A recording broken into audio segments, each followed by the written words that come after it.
is the Literary Circle, which is our monthly book club, where we read a book, come together, and have conversations that go probably deeper than we expect. And we've got wonderful members. And one of the things about our book club is that it's not a lecture, it's not, just us talking. We want everyone's voice to be heard. We want everyone to join the conversation. At the same time, we don't insist that you read the book.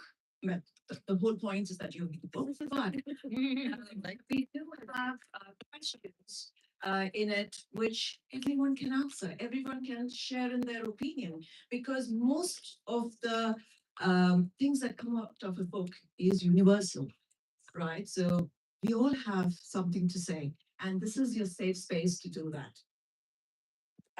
And if you've not joined our literary circle evenings, I do hope that today gives you a sense of who we are and would bring you back to us. Um, the second is the Mind Jam.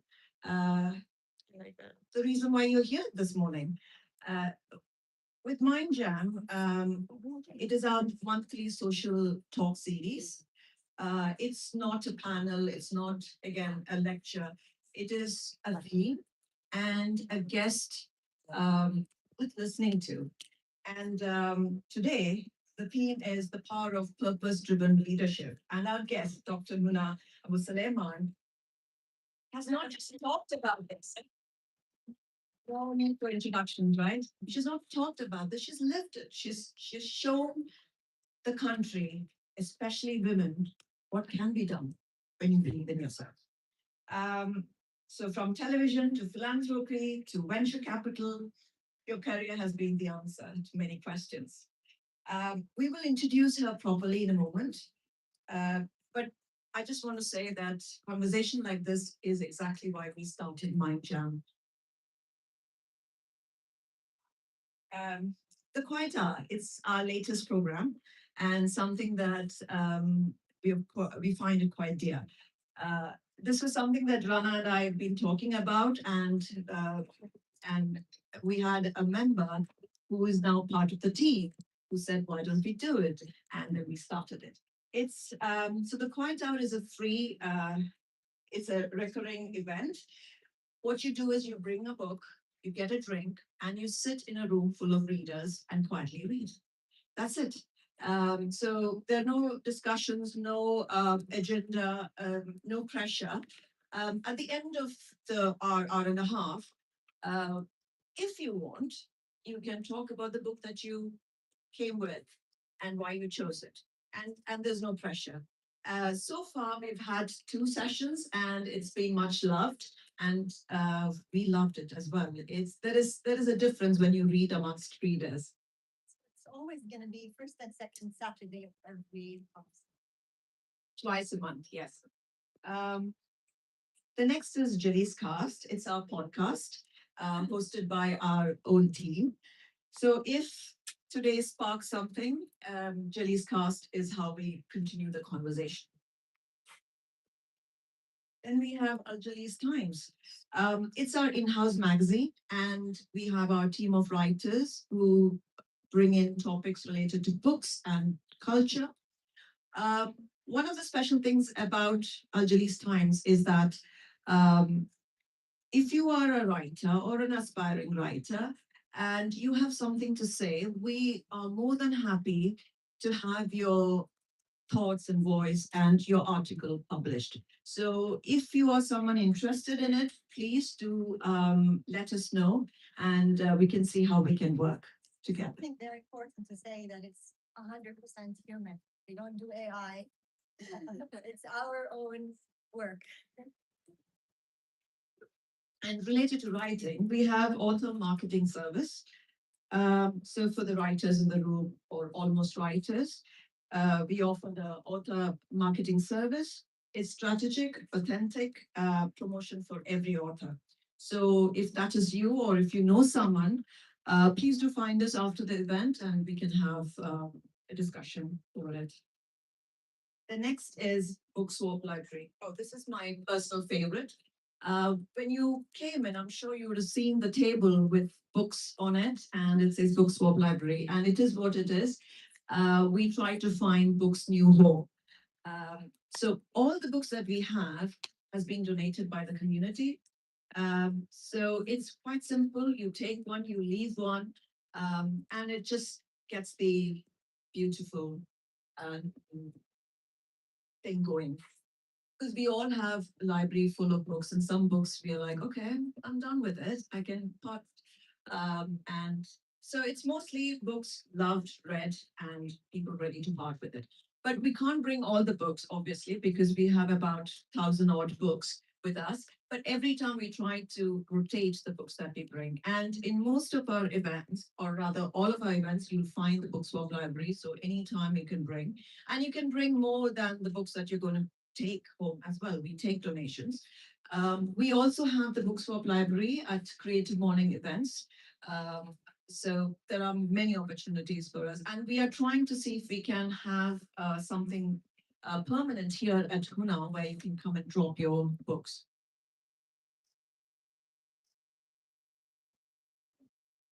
Hi, everyone. Again, thank you all for coming to our event, and we're so happy to have you here. Since a lot of you, I believe, are new faces, and I'd like to welcome our I believe are new faces, and I'd like to welcome our recurring faces. We have a WhatsApp group that you. Next, we have our Jalees. Next, we have our Jalees Times. This is our e-magazine that we self-publish, as Amrita has also mentioned, and this is the code for you to subscribe. We release articles every week. Our English articles are on Wednesdays, I believe, and we also have our Arabic articles that we've also recently started publishing. And the team is our own writers. And we'd also like to mention, if you are an aspiring writer and you'd like to contribute any ideas or any articles, you're more than welcome to. We'd love to have the guest writers as well, and you can register through this QR code. So our team, Selma is the English writer. I'm the editor of the magazine, and we also have a Bahraini writer who writes the Arabic articles all the way from Bahrain. She's part of the Arabic team as well. So we help you voice your voices. We will help you with editing and production. As Amit has also mentioned, this is our newest program, The Quiet Hour. We have it on the first and second Saturdays every week, and you're more than welcome to come every month away from me. This is my dream. It should be every Saturday, maybe later. It's from 3 to 5 in the afternoon, and it's a third. At, it's at it's a third in. There is some so that's our partner. This is so Gen Z. I go to watch other people read with me. But Wallah, honestly, it was so cool. People loved it. Gen Z. I'm a millennial, so. All right. Our next book of the month for the literary circle is one of my personal favorites, Hamlet by Maggie O'Farrell. It had its limelight towards last year because of the release of the wonderful movie. And I'm so excited to have this book be our book of the month for next month. So please, if you're interested, you can buy, we have copies sold for a bundle. You can buy the ticket and the book, as Rena has mentioned. To avoid shipping. Exactly, to avoid shipping. And our event is going to be on July 8th on a Wednesday from 7 to 9:30. And our next Mind Jam event is going to be on July 18th, and it's going to be about body image and eating disorders. So, as we have mentioned, Mind Jam is a space for us that would like to talk about topics that matter to us. And this is one of those topics. We wanted to bring a professional who is well versed in this field, Dr. Right? Miss Safa Bazara. She's a specialist in nutrition, and she's going to bring her insights into this topic, and we're very excited to talk about it. And if you'd like, as well, the registration link is going to be sent on the WhatsApp group and will be available on our social media pages. Another very exciting announcement that we have this August, inshallah, we're going to be having our first ever Arabic reading book club. This has been in demand ever since we came. So we're very, very excited. Asking for this, and the plan is so exciting. So many writers are joining. We will start with female writers, right? For the men, but there are so many Saudi writers on the line. Such great. It's very, very exciting. And our own team is going to be hosting it here in Riyadh. So we're very excited to have you around. And we're really looking forward to it. So, just a few ground rules that we like to have, or just advice that we'd like to give you. We want to keep this space comfortable for everyone. So, we like to follow these 4 points where we make room for everyone. We lead with kindness and respect. We celebrate our differences because clearly we all come from very diverse backgrounds. And we'd like to keep politics and religion out, not because we don't like to have the discussions, but because they are deeply personal topics. And we'd like to make more room here for the topic that we'd like to discuss.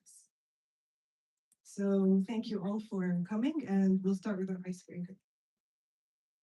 So we are going to spend hour and a half talking about leadership. Thank you. So we thought it is important that we get to know the room. And this is something that we do at every event of ours, and our regulars know that this is going to happen. um, so we're going to do a quick round. Here is all I need from you. Tell us your name and answer this question in one word. What makes a good leader is? So just a word, no need for explanation. Just your instinct, just one word. So just to get it started, I'll start with mine. Hi, I'm Amrita. Uh, m- what makes a good leader for me is clarity. We'll go one by one. Well, hi, my name is Camila. I believe in flexibility and determination. Sorry, determination. Hi, my name is Judith Jawad. In my opinion, I guess creativity. Hi, my name is Roj. What makes a good leader is humanity. My name is Dr. Shaka Khalifa. As well, like members, my friend, I think that the leader or the good leader who actually being human. Hi, my name is Borja Kazim. And what makes you a good leader is working by gender intelligent, emotional intelligence. Hi, my name is Inas, and what makes a good leader, I truly believe, is empathy. Hi, my name is Haneen, and I believe what makes a good leader is passion. Hi, my name is Umawi, and I believe that making a leader is failure. Hi, good evening. My name is Remy, and I think a good servant, leader is a servant. Hello, my name is Agatha, and in my head, it's humbleness. Hi, my name is Sarah, and I echo someone who mentioned finance, empathy. Hi, my name is Najud, and I believe what makes a good leader is depth. I'm Lisa. For me, good leader is someone who walks the talk. Sorry. Who walks the talk, basically walks the talk. Yes. Good morning. My name is Sophie. What I think makes a good leader is someone who's been in the shoes of whatever employees they've got. Thank you. Hi, my name is Kimberly, and I think what makes a good leader is someone with vision. Hello, my name is Tala, and I think what makes a good leader is a good listener. Assalamu alaikum, Randa person. I believe someone you trust to follow. That's what's making a leader.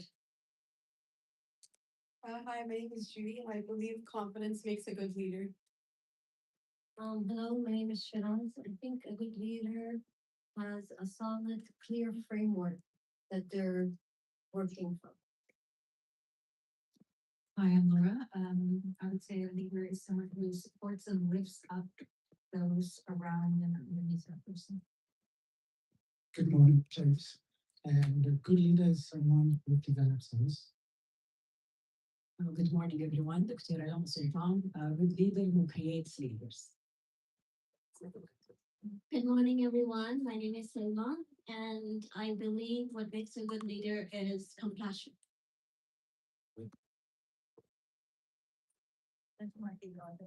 Oh, sorry. Good morning, everyone.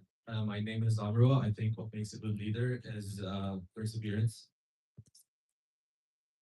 Assalamu alaikum. Good morning. My name is Abrar.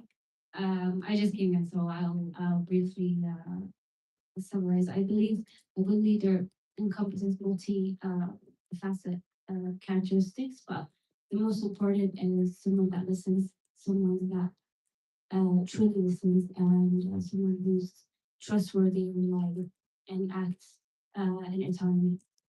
Thank you. Good morning. My name is Judy. I think a good leader is a combination of a clear vision and compassion. Hi everyone. My name is Dima, and I think understanding is very important. Thank you, everyone. One room, one question, so many answers, but they are all interrelated. Now we get to hear from Dr. Muna, what she has to. Yeah, thank you. Oh, this is really amazing. All the answers are wonderful. I think put them all in one person, and you will have an amazing visionary leader, purpose-driven leader. I would say empathy. I think. What do you think?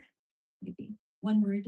The person who can pull things together when everything's falling apart. Right. Because it's weird, right? Especially if you're an entrepreneur. So this is something very interesting.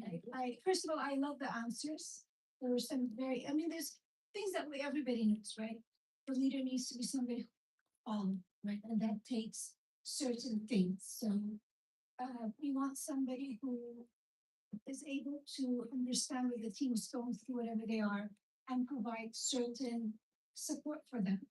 But in the end, he's responsible for results, right?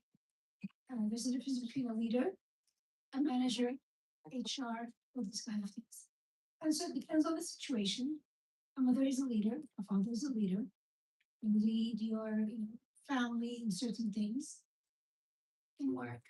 But if I'm talking about the professional side of it, right, what really matters is when things really go wrong, what kind of person is there?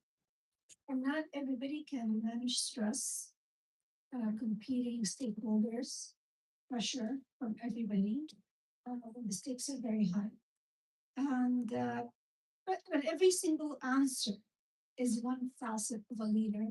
But there's one thing or two things, the results, and when everything falls down, that really are the unique aspects of leadership. That you need to count on and then keep this ship going. Yeah, I love this. So let us begin with introducing Dr. Muna. Many of you already know her, a fan of her.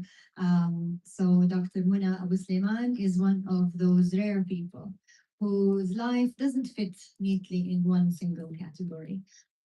Yes, she is a leader, but she also co-founded and co-hosted Kilam Nawan, where I grew up watching you and admiring you. The whole household admired you from the screen on MBC.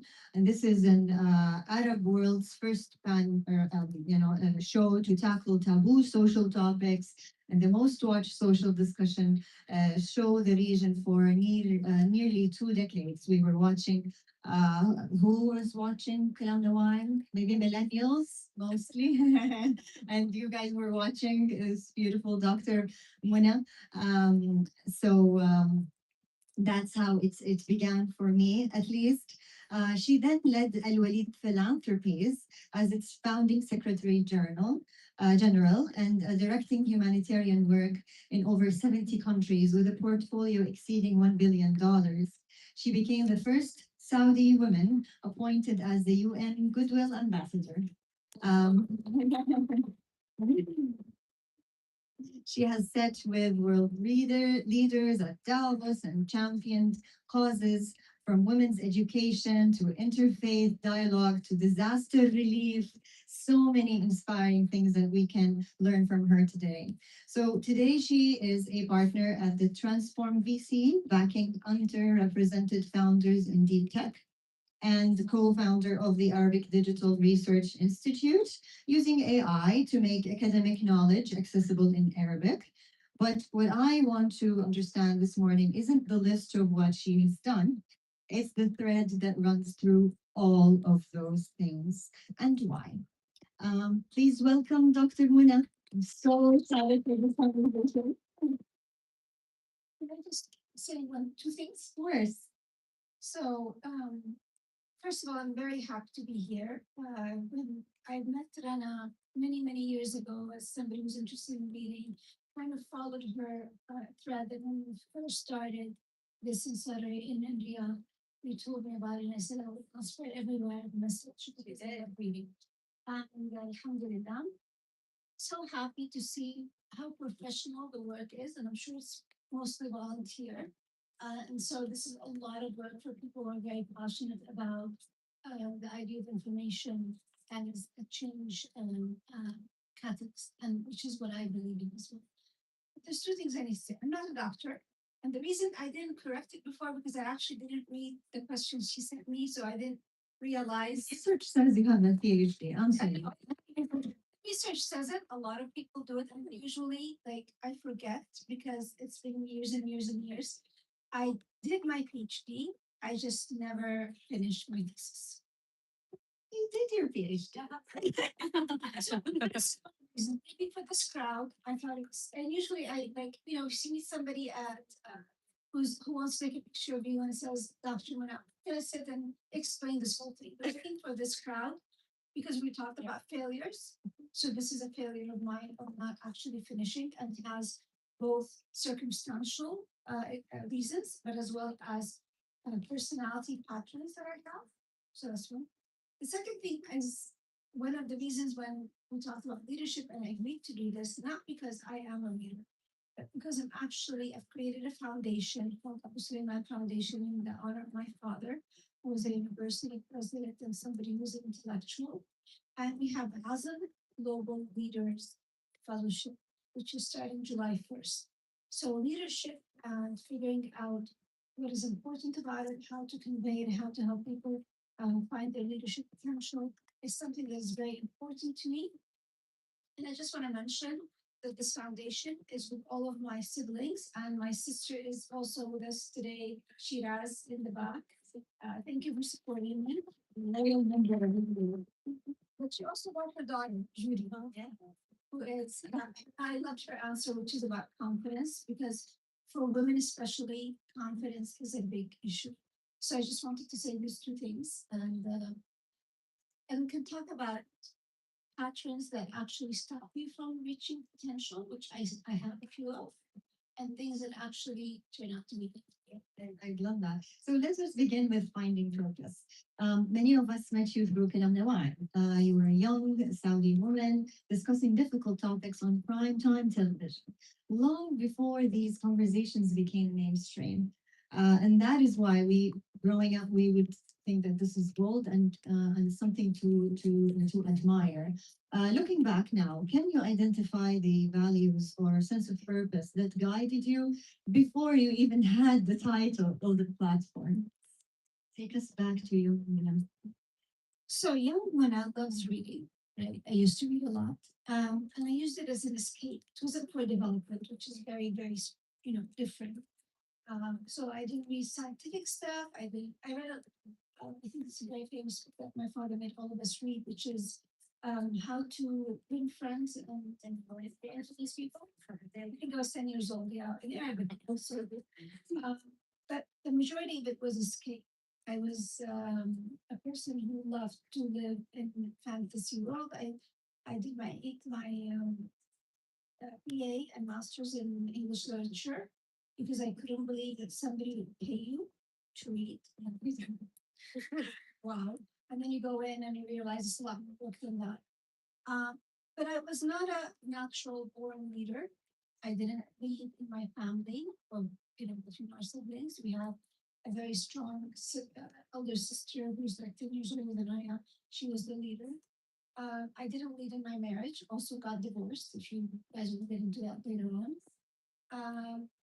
And actually, in general, I believe that if anybody else can do it, let them. You know, But I try to do as little as possible. The problem is, it seems that everybody's doing the same thing. And therefore, when you care about something, you end up saying, and I think that's the leadership quality, where you look around and you're like, I really care about this. I really care about reading. I will do it because it takes a lot of work. It takes consistency. It takes learning how to deal with failure. It takes facing a lot of your demons, balancing, your family and your kids and your parents and social obligation. It takes a lot of you to say, I really want to do this. Some people are driven, they're 10 years old and I'm going to be a doctor and I'm going to change the world. And I wasn't that kid. I was 28 when the opportunity for Kalam Nawam came. Before that, I was teaching at the university, which I loved. I love teaching. I still love teaching. But of course, education is changing so much. I don't know if I'd be a good teacher right now, but I was a good teacher at that time. And at 28, and here, this is part of my upbringing. This is part of who I am. All came into play. And we talk about leadership is the person, as I said, there's people are driven, and I wasn't. But the person, when things happen and there's pivotal moments, they do take the risk and they do take the chance and they do step up. And so sometimes the people who are driven and talk very well seem to be the role model, and it's not just, and I wasn't. So when Kalam Nawam came at the time, of course, 2026 is very, very different than 2001 when I started. So in 2001, I'm somebody who lived the majority of her life after the age of 10 outside of Saudi Arabia, and it's called Third Culture Kid. And I'm sure this crowd understands what that means. It's somebody who has traveled a lot when they were in their formative years. Before the age of 14, actually, is usually the most important part, which means that I've had to adapt to being in different cultures from Malaysia to the US. Very different value systems, very different ways of doing it, and you have to do it very quickly. And that causes some good things and some bad things. So, for example, third culture kids have a higher rate of divorce than other people with everything taken into consideration. But part of it is you take risks because you always are uprooted and you have to try new things. And so when that opportunity came and they said, why don't you try for it? I didn't think I would get it. There's a lot of reasons that I didn't think I would get it. But I never saw somebody who wore hijab, who was educated but not flamboyant, who was not somebody who is about the looks on TV, except if it was a historical religious series in Ramadan. That was it. And I knew that I represented first the middle class, who was, especially for women, getting more and more educated, who were soft spoken, who did things behind the scenes.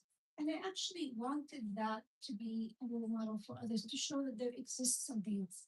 So I took it, not realizing what does it mean to be on TV. It opened up the whole world to me and it changed my whole life.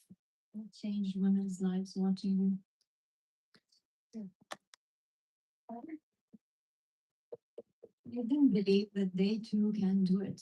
Back then, Saudi was still very conservative. So what you did was courageous, and I'm really glad that you took that chance. So that's my kind of now I'm story. But I do want to ask, what impact are you most proud of? Not the ratings of the show, but the people who watched you. And I'm sure that this opportunity made you know so many people. So let's talk about the impact and how it changed you personally and the society around you. So I'll talk about myself. I mean, so one of the things is Kalam Nawam, within which it's the longest running until today is still running. It's the longest running TV show in the airport. Shows that there's some kind of interest in it that is continued. So that's one. There's something about it that still attracts people. The second thing is because I was in Saudi And remember, there was no internet in 2001. It was one of the ways of actually getting culture, getting information, getting educated, getting entertained. So TV was king at that time. And being the first Saudi woman who does something that is planet Earth, I got a lot of attention. I got a lot of opportunities. And it was just an amazing opening up, as I say, the lifting of the veil of what can be. I was 28. I was very young.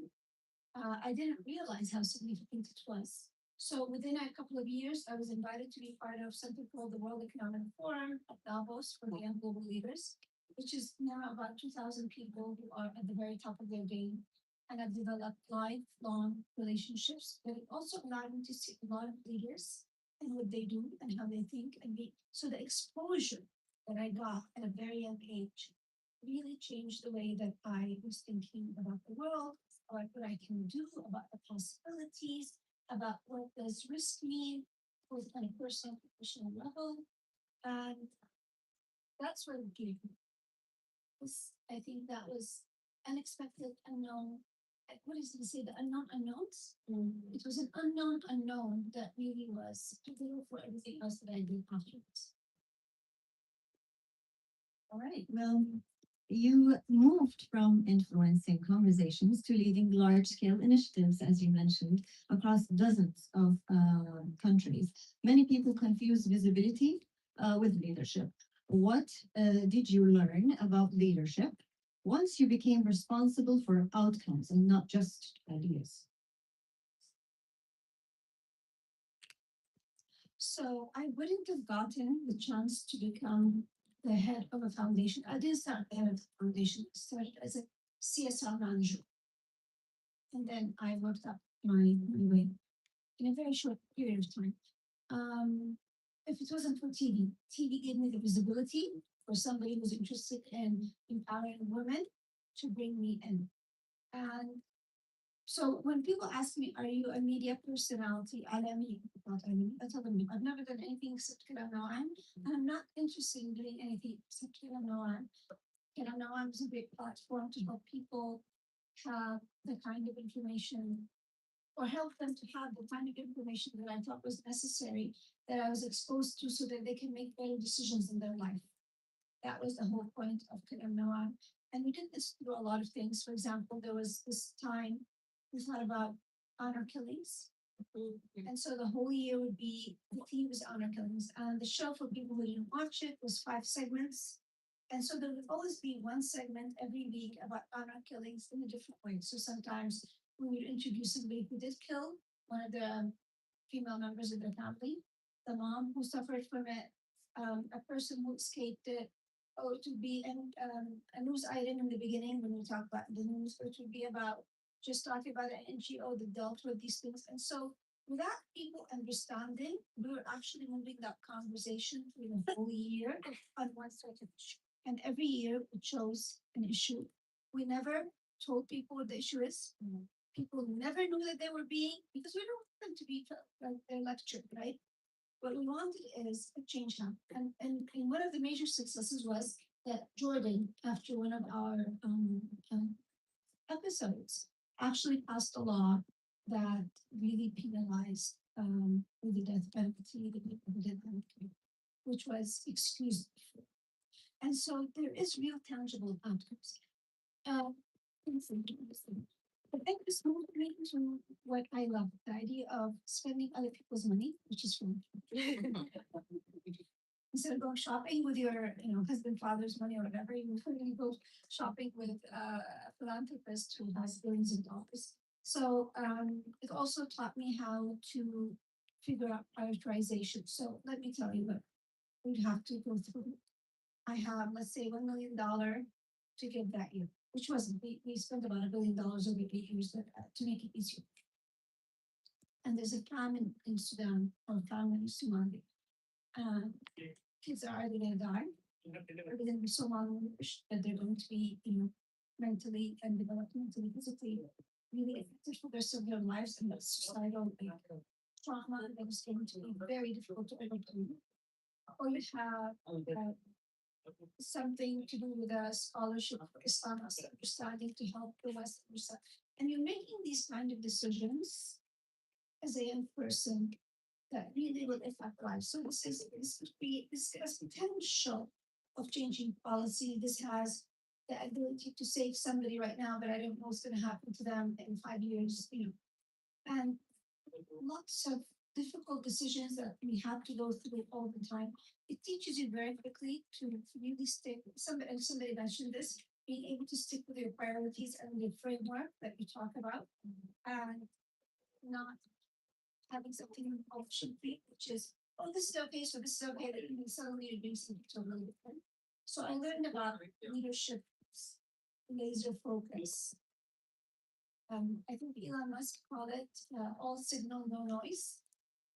Very few people are capable at reducing the noise to really be, because everything is going to be knocking on your door and giving you justifications. And it's good to be able to be a good listener, but then leadership is being able to make good decisions. Yeah, and was there so this was during the philanthropy with Al Walid Foundation, and you worked across education, disaster relief, poverty alleviation, and intercultural dialogue. But take us back to a personal moment where there was something fundamentally that changed your understanding of what you as a leader or what leaders in general require. Give us a story you made. Something personal. Let me see. Okay. One of the things about aging is that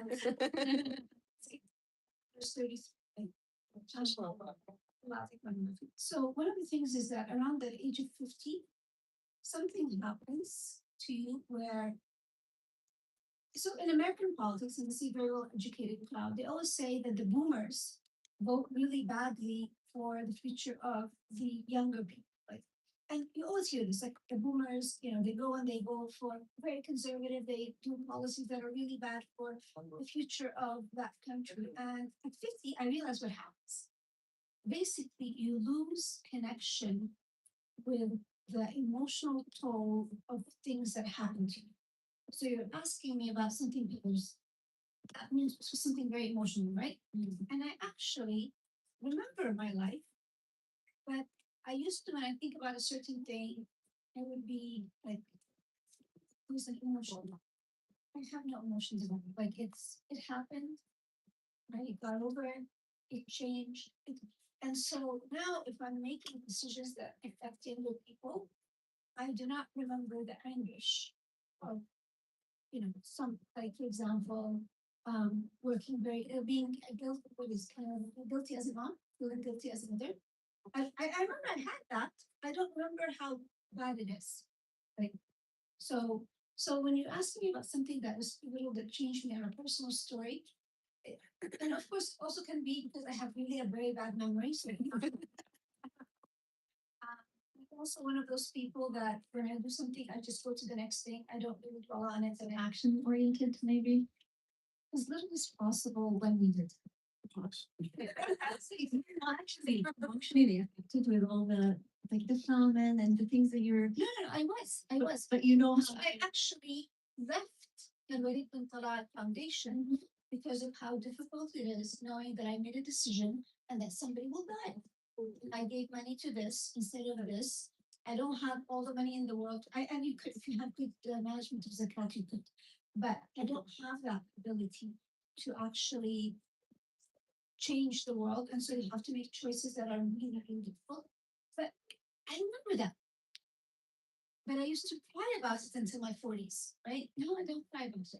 Something is that like doctors, they see so many patients who are suffering. But imagine if they go home feeling depressed every day, how are they going to have the energy to pick themselves up and then heal the next person? So I'm glad you reached that. Actually, I'm turning 40 in 2 years, and I'm so excited because I feel like it's such the best time. yeah.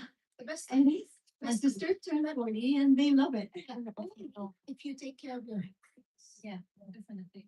If you take care of your health, your life really gets better between the age of 40 to about 65. So there's like 1/4 of your life that's going to be amazing. But if you're in bad health, and that's when women usually start doing the strength training and doing all that stuff and starting going to the doctors. It takes like about 6 years to overcome bad health choices. Right, so you have spent so much of your career building bridges and between cultures and sectors and communities. What do you think people still misunderstand most about the Arab world? And what do Arabs sometimes underestimate about us ourselves? I think that the 20th century in general, the Western ideology of what success is, so bottom line, capital, maximum stakeholders, profits, and this idea of continuous productivity and putting the value of humans in productivity for GDP, not productivity as the whole ecosystem, which is the family and or the well-being of society, etc., is something that everybody kind of had, even if you didn't participate in it, you measured yourself against it. And that was very detrimental to us understanding what works in our society, what makes our societies better, because we were always looking at, oh, this is what the West is doing. And then, it looks amazing, right? There was a lot of development, a lot of money in the West that is happening. We're seeing now that this model is not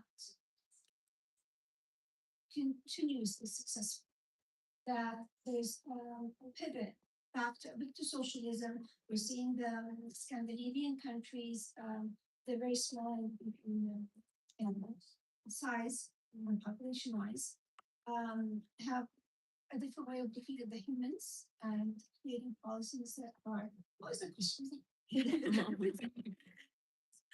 What do you think people misunderstand? Yeah, so we misunderstood the values of community and things that we did to help the community and society, and we were not able to professionalize it in a way or make it into policies that were also productive, and we didn't know how to defend them.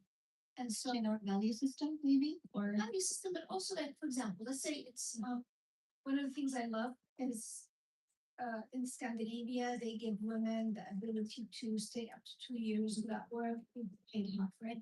That works for them because they want more kids, right? So they're really encouraging it. And in the US, it's one of the worst. I think they have 3 weeks only in some places that is mandated in some states, but there's no national mandate. or maternity leave, is it? Or Maternity. There's no national mandate for leaves. So we're a society that keeps saying, and then we have only 6 weeks of maternity leave. One, because productivity wise, we didn't actually want to have more kids. We were having too many kids. We had 7 kids per woman. And sometimes a man would be married to more than one woman, and then there'd be like a little divide, right? And that was a lot of resources. But our humanity should have come first, our value system should have come first. So there should have been different ways of looking at productivity without actually making a woman return to work after 6 weeks, which was there for 30 years. that's really horrible. And do you think that as Arabs, do we underestimate something about ourselves? I think we underestimate that how, so I'm going to talk about families here, how important it is to actually really bring up your kids with discipline. So we have a lot of amazing potential kids who are, very smart, went to great universities now, and we're seeing this through all the leadership programs. But discipline happens when you're very young. And it's very tough on the mom, especially if you're a working mom, because you feel like you already don't to wake up early in the morning and go to work even if you don't want to go to work and do things and deal with bosses that are, because everybody has a horrible boss, right? So it's about the boss being horrible, it's about the boss asking you to do things you don't want to do. That's why he's horrible. Yeah, or an unhealthy environment at work. Yeah, so I don't believe that. I don't believe in toxic. I mean, there are some toxic people, but if we go to a sample, 80% will say they work in a toxic place. I don't think it is because I think it is we don't know how to deal with what.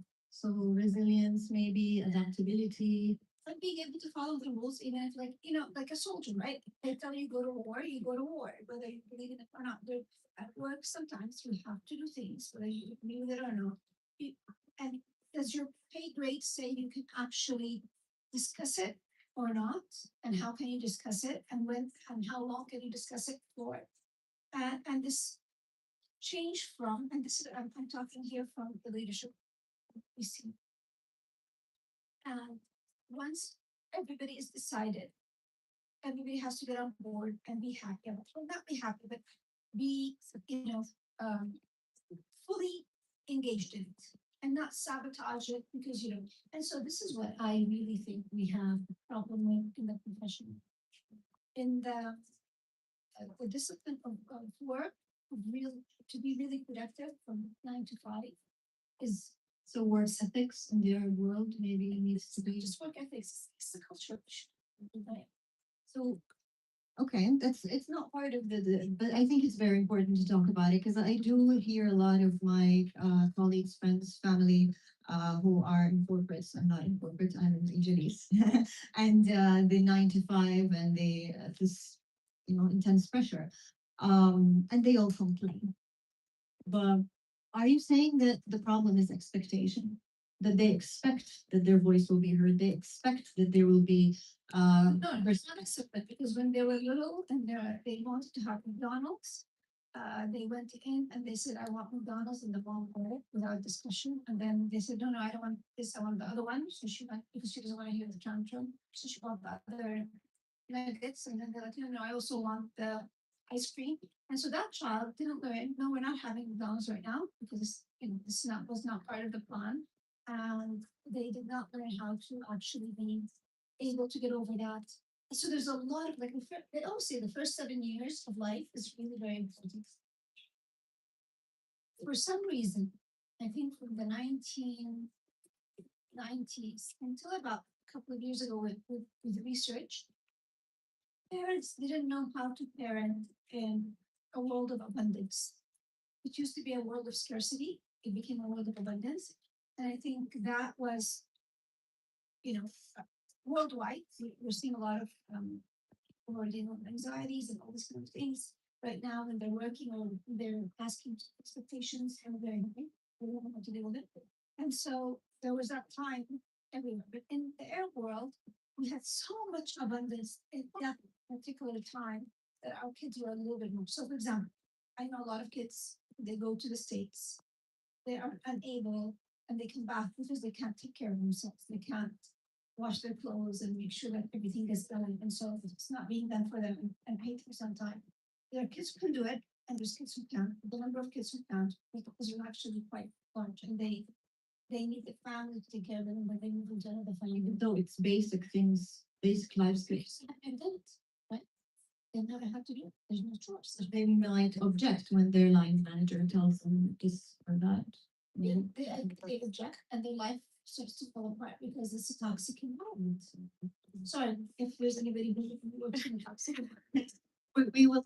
You guys have to prepare a lot of questions. We're going to have about 30 minutes of Q&A after this, so don't worry. You're going to have a chance to discuss with Ms. Muna. So purpose and passion, they sound inspiring, right?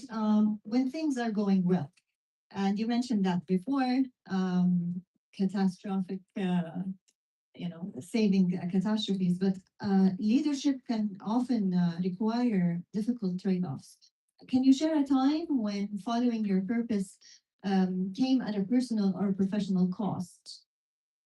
So for me as a woman, I'll talk about one thing. So when I was working at a certain company, I'm not going to say what it is, but the pressure was extremely high, and I put a lot of expectations on myself. I didn't take a vacation for 3 years. I actually left with I don't know 100+ days of vacation time because I kept pushing myself to do more. And so when we talk about feelings, right? I actually work 7 days a week. I love what I do. I just had this discussion with some of my friends, and I said, I love on Friday morning after I've done whatever I have to do is to sit down and do 3 hours of things. I'm not doing it because I have to. Well, I do because I have a lot of emails there, but I actually enjoy it. what I do. I'm at a position in my life that I only take projects that I like. And so every time I'm working with people I know. I'm not just taking something out of the air. I work on things that I think are important. And so I work 7 days a week. I enjoy it. Sometimes I think maybe it's escaping because I really don't like exercising. One of my sisters actually has an amazing life where she walks every day. And she actually has a very good relationship with her kids and they do a lot of stuff together, right? I envy that. And I don't miss it. I never said, oh, I wish I went to this party. I wish so my trade-offs have always been things that I enjoy. So even when I traded off working very hard and I didn't spend as much time with my kids, this is life, right? I miss not spending time with my kids. I mean, this is like I this say, stage, this you is mean. who I am. I would send my daughter to my sister who loved enjoying time with her kids to do all the puzzles and the readings and all that stuff. And my daughter would come in having a great time with her cousins. But I like at this age, I look back and I did not miss it. It's not like now I'm looking back and I said, I wish I. Now, what happened was I also had no social life. I don't like social life. So I attended, I think, 5 weddings, all of them family members, like last 20 years. Wow. That's it. I don't go to weddings. I don't spend time shopping for clothes for weddings. I don't spend time going and doing my makeup for weddings. I don't enjoy going to weddings and staying up till 2 in the morning and the next day. Completely get you. Yeah. So, and I don't enjoy going to weddings, and I don't enjoy going to, I'm a member of 2 book clubs, by the way. I enjoy that. I enjoy going to meet women in book clubs. You want something meaningful. That's what you want. Yeah. What I'm saying is that some people think like not a lot of friends.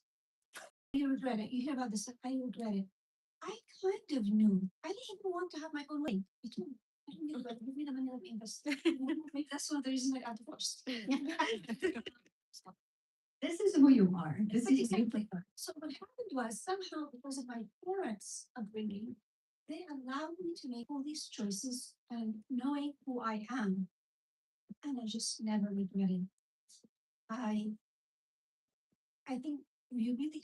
I think this is an important leadership is you have to really sit down with yourself and say, what do I really feel about certain things? Some things you can let go of. For example, I had an amazing family support system around me, amazing. And so I was able to, my mom, there was a 3 month period when I was like really extremely busy. My mom sent me lunch every single day. She never mentioned it. She didn't say, oh my God, you're not cooking for the kids. She just made sure that things happened, right? Because my life was extremely, but you have to sit down with yourself and say, what is success for me? On a personal level, like what is success? So success for me was never that I'm famous. So that's why you never see me in any of the galas or any of the places that Alamin go to or any of the wars because I don't care about it. Not because, of, like I gained weight, so maybe I don't want to look like, no. Since the very beginning when I was very famous, you never saw me anywhere because that's not true. So you sit down and on a personal level, really think about who are you? What is success for you on a person? Then on a family level, what is success? So for me with my kids, I wanted them to be extremely independent. People who were similar in emotional resilience. So I did that stuff. So that was success. When I grew up, I realized there was maybe I should have thought about a couple of different things, but I think every parent is like that. No parent is perfect. Yeah, and you do what you do. On a professional level, success was that I wanted at a certain time to make sure people's lives are being thread in my work. How can I improve people's lives at a certain time? Just through TV awareness. So I did it. By the way, I hated being on TV. Just So much pressure. I don't like being, watched. I don't like people judging everything that I say. I don't like people knowing who I am when I'm walking down the street. And my kids were actually like me. So I think when my daughter was around 12, the eldest, she said, I don't want, and I remember this, I talked about her Arabic class. And I said, her Arabic teacher said this, and I want, and the next day she said, never talk about my life. Both of them almost had no social media footprints. I mean, they have their handles, but they don't actually post stuff about their lives. You know, they don't do TikTok and snaps and here's where I am and here's what and so extremely private. Again, I think this is a family trait that I passed on to them. So success for me wasn't fame, it was about influence in people's lives. I did it in TV, I did it through philanthropy, and now I'm doing it through the leadership program. There was about, if we go back and talk about leadership lessons, right? There will be a time that somebody who's younger comes over and takes over from you. There will be a time where you don't have the skill set to be able to do what you're supposed to be doing. There will be a time where there's too many demands around you, right? So there's also, and I went through all of those things. Emotionally, I remember they were very devastating at the time. Right now, I have no connection with God. But I think I'm very good at letting go. That's also very important. We talked about this with my family yesterday. So I'm very, very good at letting go. But when these things happen, not just about leading, it's about like, so every day I ask myself in the morning, what is success for me today? Every single day. If I go into a Zoom meeting, what is success for me in this Zoom meeting? Right? What is success for me in this project? And I learned this from a business coach that is amazing, Dr. Iyad. And that really makes it signal that, right, this day is I have to do this. If I do this one thing, it's successful. If I do more, it's amazing. But really just being able to focus, keep on focusing, pulling your focus back together. And I think that makes me effective in the things that I want to be effective in, not what people expect me. People want me to be, I'll tell you what people want me to be. People want me to be nice all the time. And I've had to kind of adjust my personality because actually maybe my sister, she'd ask, I was too straightforward, which doesn't work in this culture, right? Very Americanized. And so I had to adjust that personality part of me. I've had to work on softening the edges so that people leadership, right? I didn't say this is who I am, you have to take it. I said, this is what I need to do to get this accomplished. So I'll go through that within reason, of course. I mean, like, but people want me to be very nice, very accommodating. They want me to go to galas and wear designer clothes and show off my bag and talk about mascara. So, So can I ask you about being nice? I think this is an issue with female leadership because when men are tough and when they get to the point, they're men. But when women are like that, they call us not nice. Who says I have to be nice? I'm working here. I'm not entertaining you. do you want to answer this? Yes, please. So there's two ways of looking at it. This is so unfair on women. This is just unfair, right? But we can talk about it is that it's been millions of years of women being nurturers. Their DNA is different than men, right? We have the X and Y, they only have XX. We actually are the nicer in one. We actually have, we have the ability to walk in other people's shoes. We are community led a lot more. And this is part of it is how nature made us, right? Part of it is society rewards, you know, if you have a good family and a more stable family, the kids will be more successful. There's a lot of rules. So part of it is unfair, but part of it is due to nature.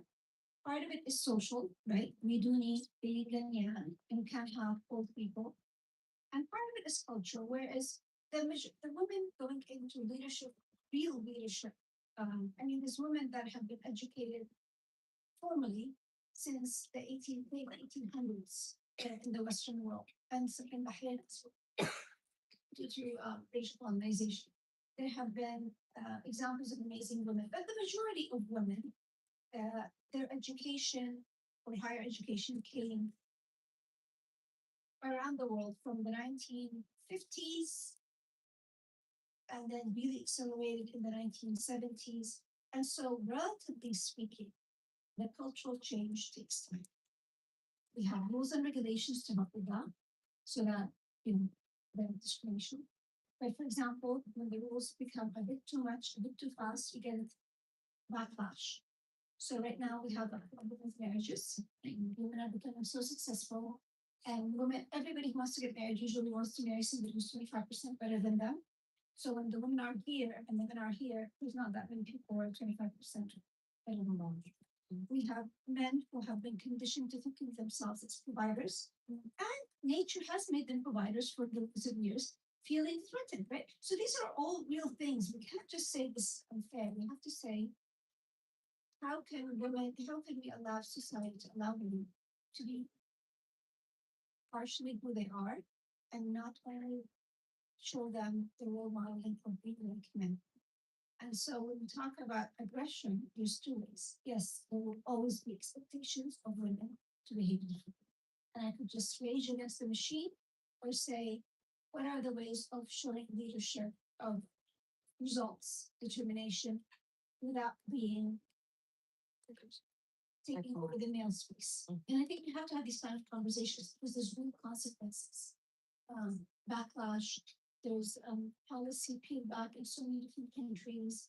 There's a lot of bullying, sexual harassment. I think they also had a JP Morgan case a couple of weeks ago. Yes. Yeah, so things like this. So we really, these conversations will have to be very realistic and very honest about. And women shouldn't feel shame to be direct to the point. They don't have to dance around the bush when they're in corporate meetings. Just, what's the word? Uh, it's not manly to be like that. It's actually in your power as a female. Understand? We're supposed to be direct, right? So yeah. So this is again Eastern framework. You're supposed to be a certain way, but again, sometimes you have to understand there is. I do this in the wrong place. There will be consequences, and just saying that being upset with it and saying it has to be that way, which I hear from a lot of young girls. Like, when we have a female boss, maybe things can change a little bit. But if you want to be successful, you're gonna have to understand how people perceive you. So how you perceive yourself and how people perceive you. And if success means I will not be able if I do this, that's how people perceive it. The consequences be like this. The success for me is this. Do I have to change it? It depends on what you want. Yeah. There's no right or wrong answer. Yes. So all these chapters in your life, all these remarkable things that you have done, is there a thread connecting them for you? I want everybody to reach their potential. This is a lifelong. It took me a very long time to understand this, right? So I used to say I let people have the information that they need to have so they can make the right decisions for themselves, the right skills for themselves. And then I realized that what I really care about is that everybody has, as human beings, we have certain potentials we can reach. And it kills me if there is policies that prevent this, if there is personal issues and not being able to resolve it. And I think it brings a lot of resentment for women, especially because they think they have no potential. And then society keep telling them, no, you can't do it, or they didn't get the opportunities. But even for men, we have so many brilliant, amazing guys who are born just in the wrong country, right? Where they don't have that opportunity. And that creates a lot of resentment. And I think that's what I want to do. One, to help people realize their potential, and then to really understand the circumstances around them so that they can deal with their lives, whatever it is. Like for example, in Gaza, right? It doesn't matter if you're the most brilliant doctor or a PhD holder, you're going to be looking for food for your family 8 9 hours a day. And so I can't change that. But is there anything I can help with that to help that person overcome that challenge? And so let's talk about choosing the next steps in your career. This might actually be helpful for some of the aspiring leaders in Britain. Many people feel trapped by the identity they have already built, the career they've known for, and the expectations around them. You reinvented yourself several times. Yes, yeah. And how do you know when it's time to leave something successful behind and begin again? How do you know if you need to be persistent versus you're knocking your head on a wall, right? So I left the university because I was knocking my head on a wall. And the effort it would take for me to be able to change a system at the university in 2006 was beyond my toolkit, right? And so I left. I went into flat. And so I think one, to understand, to really understand it was just for your situation, everybody has a different situation, whether it's a marriage, whether it's a job, whether it is a family situation that you're in. So that's something that sometimes I felt. I started a hijab business for fancy evening wear, and I lost my shirt over it because for 5 years I thought I need to be persistent when I was really knocking my head on a wall for so many different reasons. That's where failure comes in. We learn about to distinguish. Did I give myself 100? Did I give 100% or not? And only you can answer that. So not what you tell your friends and colleagues. And is there anything else that I could do that could be? So every time I've reinvented myself, it was due to a major thing, right? So then when I left university and joined the Milan, it was a major reinvention. It was much easier because I was younger. Then I went to philanthropy. So what I do is I try to learn about the place that I'm going to go to. It's called prototyping, right? So for Kalam Milan, I told them I'm only coming in for 3 months. That's it. So I was the only one with a 3 month contract. Because I was like, what happens if I don't like it? I'll be stuck for a year, right? And it was very different from everything that I'm used to. I prototyped it. It was amazing. When I went from CSR manager to creating a foundation from scratch, which is beyond my toolkit, I said I'll only take it if you guys pay for me to go to an executive education and nonprofit management. So that I understand what it really takes because again, my toolkit from being a teacher and personality. So I teach myself. Then I failed in so many different things between 2011 and 2015 started consultancy did work because I realized I actually don't like sitting and working with details. I like big picture. That also cost me a lot of money. So teaching yourself where you're gonna go, thinking about it, prototyping it as much as possible. So let's say somebody wants to change careers from management consultancy, they want to start a farm. Going and having a retreat at a farm is not prototyping. Actually going and spending your whole month vacation as an intern at a farm is prototyping. Just to make sure that they understand what prototyping is. Because I have a friend who actually went on a retreat from Texas and decided she wants to have a farm and she lost $1 million. So these are the two things that I think are very important. Pivoting. So yeah, prototyping, trying to figure out ways but there will be a lot of failures. I think one of the resilience is picking up yourself after every failure. Sometimes it took me 3 months. Like sometimes it took me a couple of years to pick myself up. Some people, depending on what the reason was. So, for example, my divorce, it took me a lot longer to stop blaming him and look at the whole situation of, circumstances, the cultural fit, the value systems, and accept in the very beginning, but it just was like a failure, right? So you failed. Something is very important. And it is. When you leave a family, it is a thing. But it wasn't just my family. There was a lot of things that were involved. So that took me a lot longer than, losing my consultancy, which actually I realized while I was doing it that I hated it. So I was like, oh, I feel this amazing. I can actually move on to something else. I think one of the things that's very important is financial independence. So let's change it from financial independence to financial stability. Because financial independence, I think, is a Western framework, a little bit of like I need to be able to stand on my own two legs no matter what. And that is such a huge burden for people. It's so difficult and it makes you so focused on just earning income and investing that you might lose on enjoying the life, creating a family, etc. And so that's a Western thing. Financial stability looks at like no, most people in our not everybody of course, but most people. So whenever I talk and I say something, so not about the exceptions, it's always about like the majority. How can what I have family, I have that can take me in, that can help me through, that can support me in these things. I don't have to stand just on my legs. So, for example, right now in the US, there's a new trend of people in their 30s, because things are so expensive, moving into their parents' homes. And people think, oh my God, this is such a failure, whether you come in by yourself or with your family. Whereas this is not a failure in our homes, in our culture. It's sort of like when things are bad, we take people in. It's normal for us, yeah. Yeah, in It Sudan, connects families better, I think. yeah, but in Sudan, when the crisis happened, people for years took other families in fully when there's a war going and there's lack of resources. So our culture is about supporting each other as much as possible. It comes with a price, of course, because then people will be privy to you not having that image of success.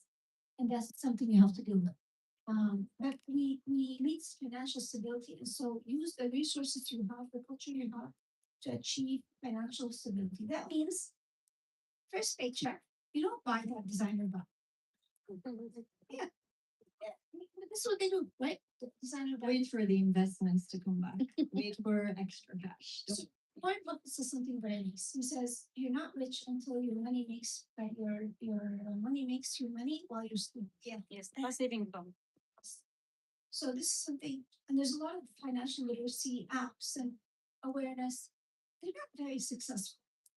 I don't know why, and I think whoever cracks that reason why these apps are not allowing masses of women to become financially stable um, will make so much money. Because there's something missing. They're not working. There are several books about financial literacy and financial freedom from Dave Ramsey that I highly recommend. No, no, okay, but what I'm saying is that let's say there's 100 women that need financial stability. 5 of them will follow Dave Ramsey and do it, and they will be. 5 of them will, inherit or get an amazing job, so they become stable because of that. But the majority, they have those things and they don't. So there's something about that from theory that exists, and we know how to be financially stable. As you said, there's books about it for women and men and families and all that, to actual implementation. And I don't know what that. I'm not an expert. There's a gap, do you think? There is some kind of sort of inconsistency that creates a gap, and whoever understands that gap Is going to solve the problem. So let's go back to the art. What opportunities do you think the art world cannot afford to miss over the next decade? one of the most exciting things and the most feared things is the AI revolution. Right? Some Altman about 7, 8 months ago said there will be one person who creates a one person company that will become $1 billion. And it happened. So using AI agents, AI, and all these kind of things to automate things, that's going to happen. And I think people who understand how to use AI well and really keep up with it and take the time to go deeply in it and hear those podcasts and read the books and look at the trends.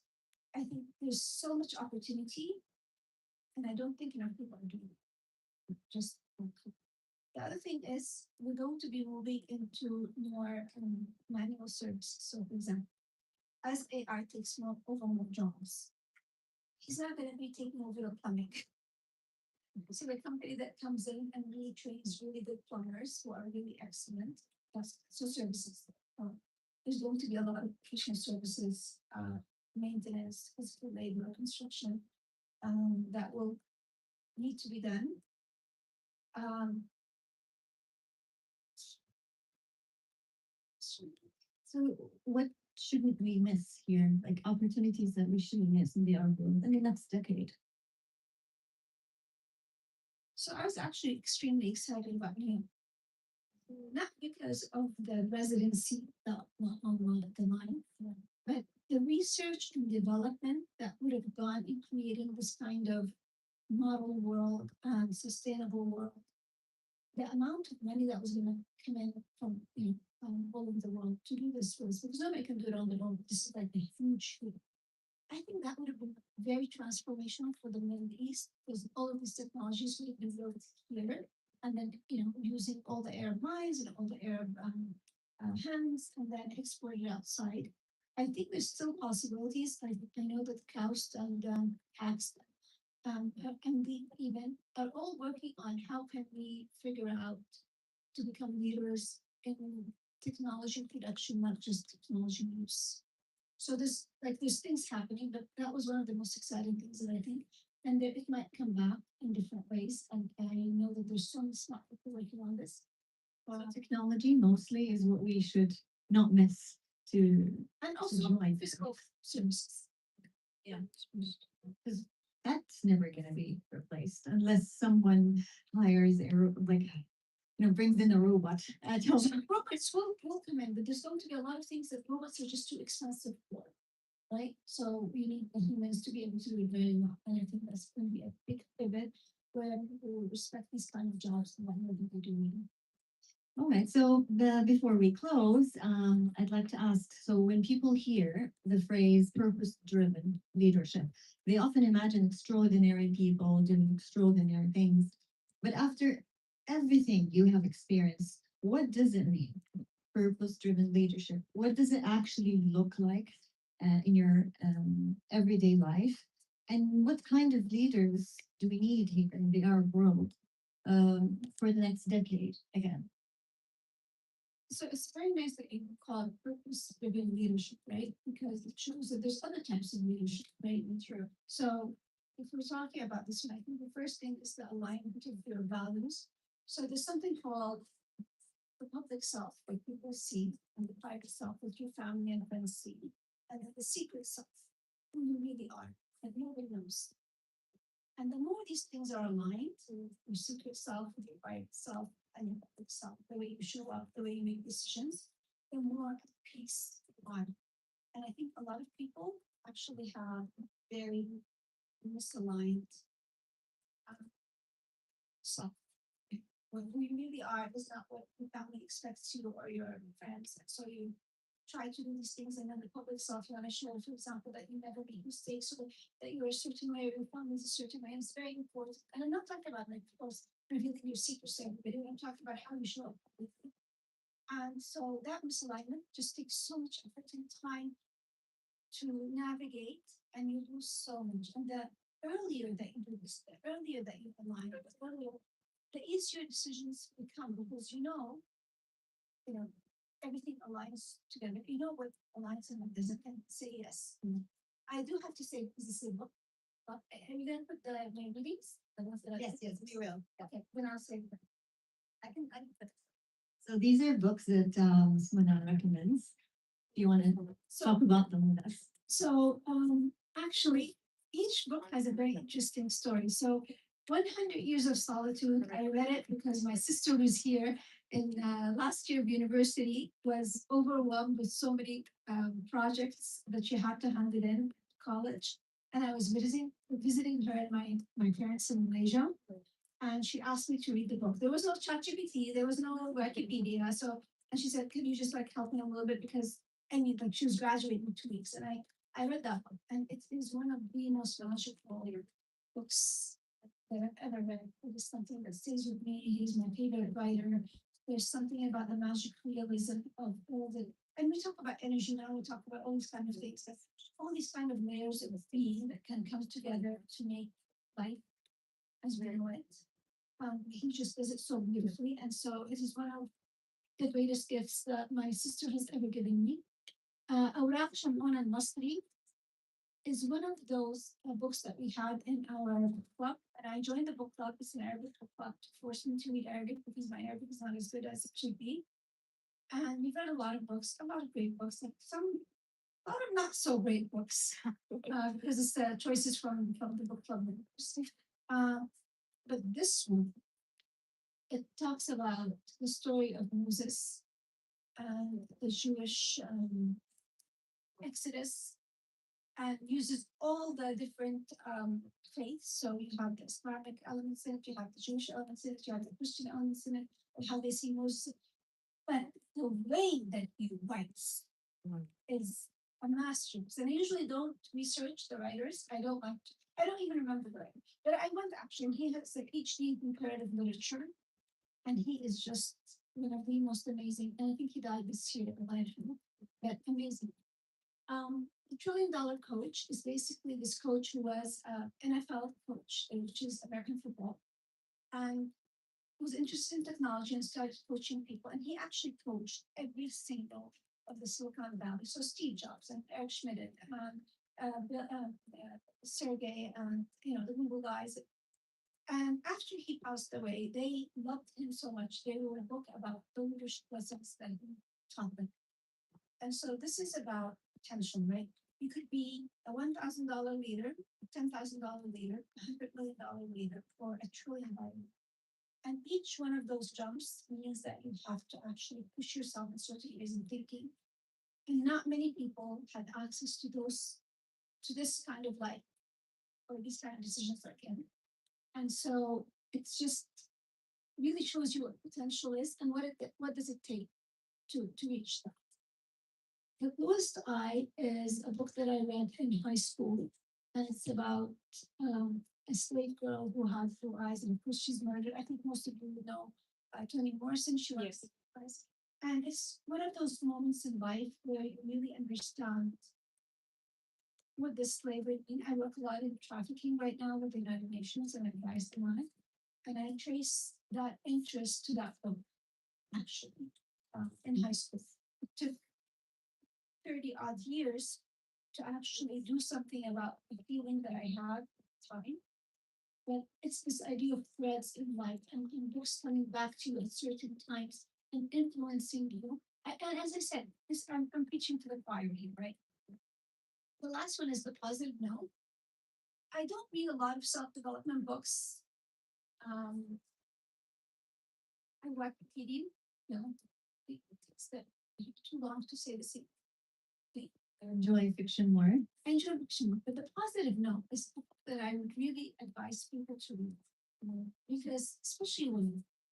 And basically, I met this guy wearing Davos, and he really married. He's a professor of conflict resolution, and he said you should read my book. Of course, he said. Anyways, if you're embarrassed, I'll buy the book. And the framing of it, but it takes time to actually really get the framing right in your mind, which is basically, this is very difficult to say no. And let's say you asked me to come here and I said no to you because I'm very busy. Then you come and you ask me, Mona, can you actually do this thing for me on that day? Because I said no to you, I feel bad. And so I will say yes to you. And I didn't want to do this either, right? I didn't actually want to go.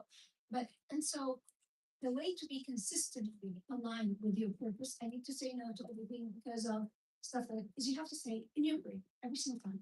I'm saying no to you because I'm saying yes. So this is the to finishing my project, spending time with my kids, whatever it is that it is. And you have to say this so that when she also comes, I'm able to say it again. Now, me being me, what I also learned is that if you want something from somebody, send somebody else to ask them something, and then you come in. So that was not in the book. This is leadership. But you learn how psychology works. The 48 Laws of Power is another book. I didn't put it in because actually it is such.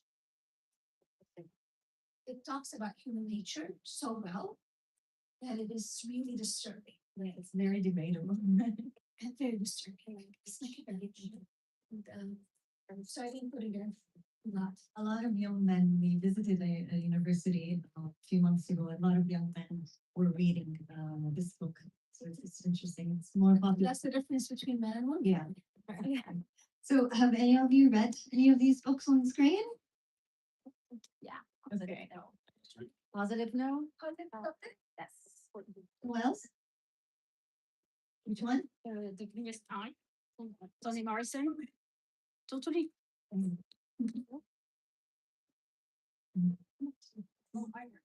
That's fine. Which one? That is magical. I loved it. It was such a tough read. Because it's my first time reading like this. And it's the first time I didn't actually read this one. So usually, so I'll tell you something. I actually, when I read a novel and there's like any kind of mystery in it, what I do is I always read the ending. She keeps suspense. But I guess I don't watch any thrillers. Even Agatha Christie, I'll go in and see what it is, and then I'm still surprised by the end. You forget she's so good that So is it still satisfying knowing what's happening? it's my personality. Okay. So I've given it, God give me the grace to change the things I can. I cannot deal with suspense. But this is the only book that when I was reading it, I didn't want the page to end.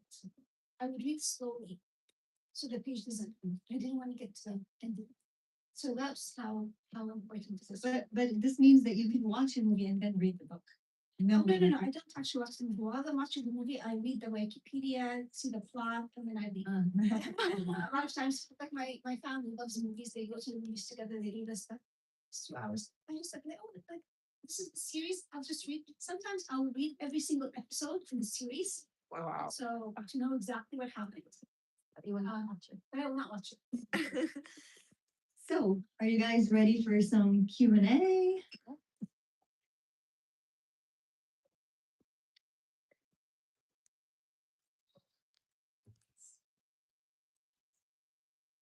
Please introduce yourself. Yes.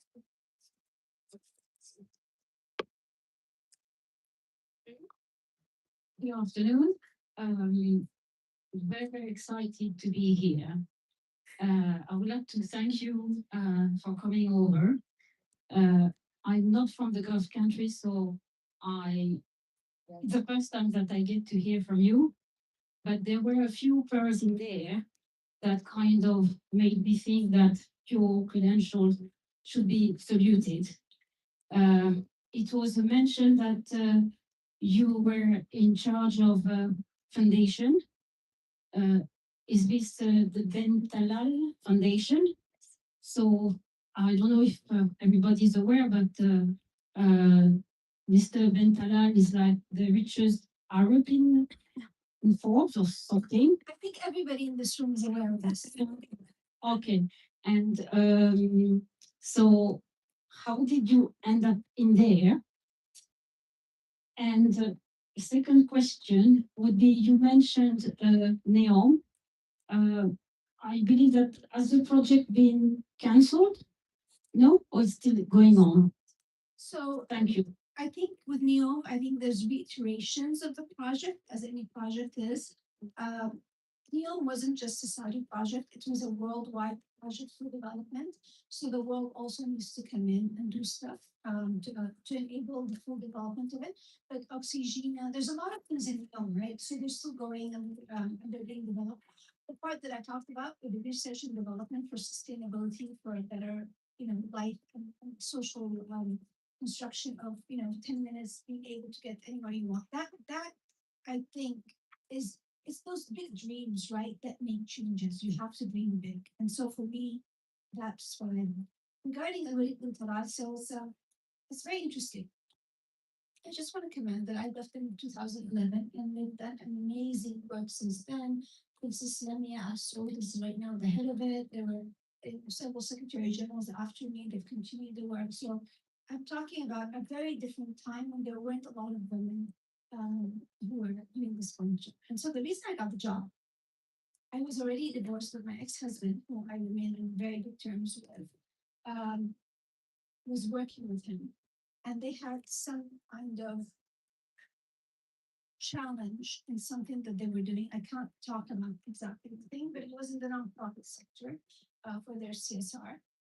And I was 29, So it was 1 year after Corona. Just like, no, it was 2000, the year 2000. So they're talking about it, I guess, in the kingdom. And my ex-husband says, Muna, who was a teacher and a media personality, is somebody who could solve this for me.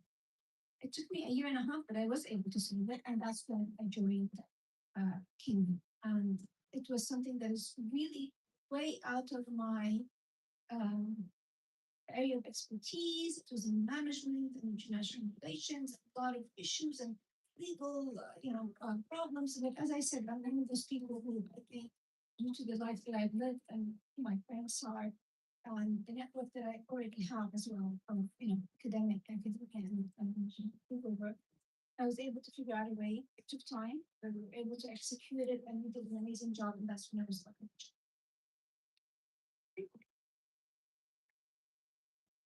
I want to say something about the leadership part.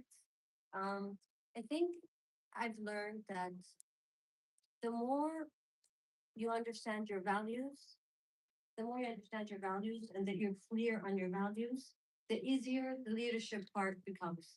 The alignment that she was talking about, I think it all comes down to your values and where you get your values from. So when your values are correct and you understand them, then the leadership part becomes so easy. So that's what I've learned. It makes it easier